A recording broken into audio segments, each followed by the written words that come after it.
Pamalandong, kauban ni Pastor Stan.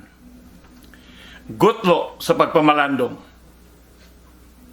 Pagkamanggihatagon, kini ang atong pamalandungan karon. Pagkamanggihatagon. Pagkamanggihatagon sa unsa. Sa bisan unsa. Pagkamanggihatagon sa bisan unsa. Maghisgot ang upat lang dining higayuna. Upat kabahin din kita magmaging hatagon. Una, manggihatagon sa imong panahon. Sa ikaduhang Timoteo 1:16 ngadto sa 17, si Apostol Pablo misulat, hinaot nga kaluy-an unta sa Ginoo ang panimalay ni Onesiforo. Kaysa magkadaghan ako iyang gihupay, wala niya ikaulaw ang akong mga talikala. Sa iyang paghiabot diri sa Roma, gikugihan gayud niya ang pagpangita kanako o hingkaplagan niya ako. Di ba maikag kang masayod pa o dugang mahitungod ni Onesiforo? Si Onesiforo mao'y igsuon nga magpabiling makig-uban kanimo sa dihang biyaan ka na sa tanan. Sa versikulo 15, si Pablo maingon, silang tanan sa Asya mitalikod kanako.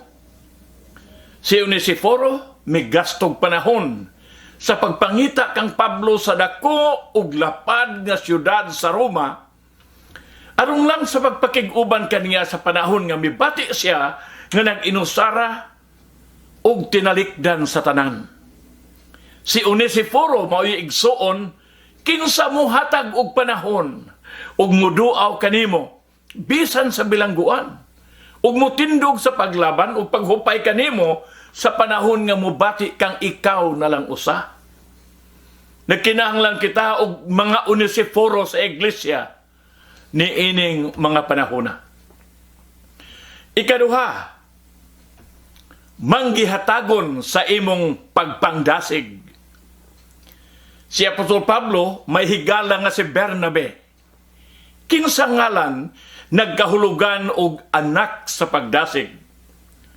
Si Bernabe mao'y imong mahinumduman sa makita nimo si Pablo sa iyang mga buhat ug kalampusan. Si Bernabe ang mibarog aron sa paglaban kang Pablo sa dihang nagduda ang iglesia sa Jerusalem sa katinuod sa iyang kalawasan. Gidasig niya sila sa pagsalig sa buhat sa Dios, sa pagluwas kang Pablo ang maglulutos sa mga Kristohanon sa unang iglesia. Ang Biblia nagaingon, gikuptan siya ni Bernabe o gidalangad to sa mga apostoles. Mga buhat 9:27. Si Bernabe maoy manalipod, mudasig, o nga musalig kanimo sa panahon nga ang kadaghanan dili makadawat ug magduda kanimo. Sa laing higayon nga mahinumduman ta si Bernabe, mao ang iyang pagdasig sa batanong si Juan Marcos. Kinsa nagkinahanglag ikaduhang higayon sa pagpangalagad sa Dios. Mga buhat 15:37 ngadto sa 39. Bernabe ka ba alang sa imong kaigsuonan? Magdadasig ka ba alang kanila? Ikatulo, manggihatagon sa imong kwarta o bahande. Namatikdan ni Jesus ang katawhan nga sa naghinubra sa anaa kanila, muhatag lang aron makita sila. Apan ang Dios, wala magtagad sa ilang gikahalad. Sa kabos ng babaeng balo, ang Dios nakakita ug nahibalo. Gitawag ni Jesus ang iyang mga tinun-an ug giingnan, tan-awa ninyo kini. Namatikdan ni Jesus ang gihatag sa babaeng balo. Paminawi ang iyang gisulti. Kay silang tanan, mihatag gikan sa ilang naghingapin nga kamugaway.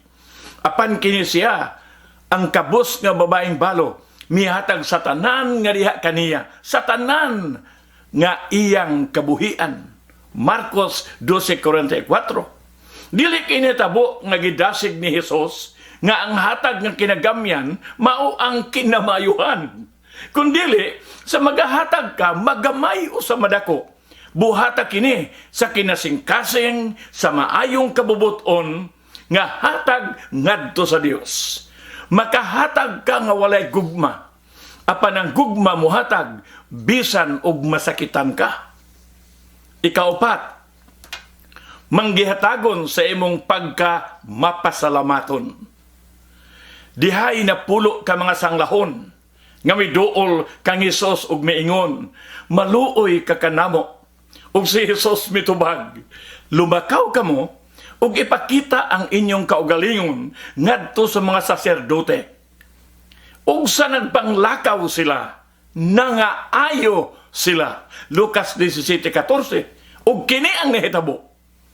Unya o sa kanila, sa iyang pagkakita nga siya maayo na, mibalik ug sa makusog na tingog nagdaig sa Dios. Ug siya mihapa sa tiila ni Hesus ug nagpasalamat kaniya. Ug gato siya usa ka Samarianhon. Lucas 17:15 ngadto sa 16. Bantay ang sunod. Si Hesus nangutana, hain ba ang siyam? Lucas 17:17. Duha ka butang ang buot ni Hesus, ipasabot ka nato dinhi. Una, ang pagkamapasalamaton, mahinungdanon kaayo kang Hesus. Kini maoy pagbalik aron sa pagpasalamat kaniya nga maoy naghimo ni ining tanan. Ikaduha, daghan ang dili mapasalamaton. Hain ang siyam, maoy pangutana ni Hesus. Ang pagkamapasalamaton dili maoy natural nga kinaiya sa tao. Apan kini atong makatunan pinaagi sa adlaw natong pagbuhat ni ini. Ang disiplinadong pagbansay sa pagkamapasalamaton adlaw-adlaw maoy paagi sa pagkakaton aron nga kini mahimo nang masayon natong buhaton sa kapulihay. Ang pagkamapasalamaton nagakahulugan og pagpaubos, pag-ila nga ang kaayo nga gikan sa Dios nakatabang, nakalipay ug nakalig-on kanimo. Nga dili nimo mahimo ang tanan sa imong kaugalingon ug nga imong giila ang bili nga nagpaluyo sa tanang kaayo nga nadawat nimo.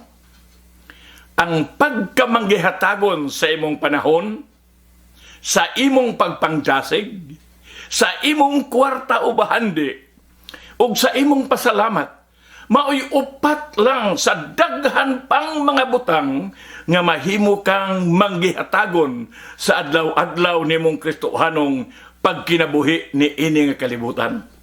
Aron sa katapusan, imong madunggan ang pulong sa Dios nga magaingon, maayong pagkabuhat, buutan og kasaligan nga ulipon, dumuyog ka sa kalipay sa imong agalon. Mateo 25:23. Pamalandungi. Magampo ta. O Dios nga gamahanan ug maluluyon, salamat ni ini nga pamalandong karon. Tabangi ako ug kaming tanan, o Dios, sa pagkamanggihatagon sa tanang mga maayong butang nga among mahimo alang kang Kristo nga among Ginoo.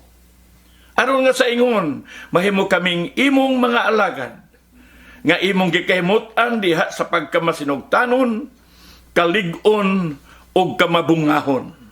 Alang sa imong kadungganan o kahimayaan, sa ngalan ni Hesus.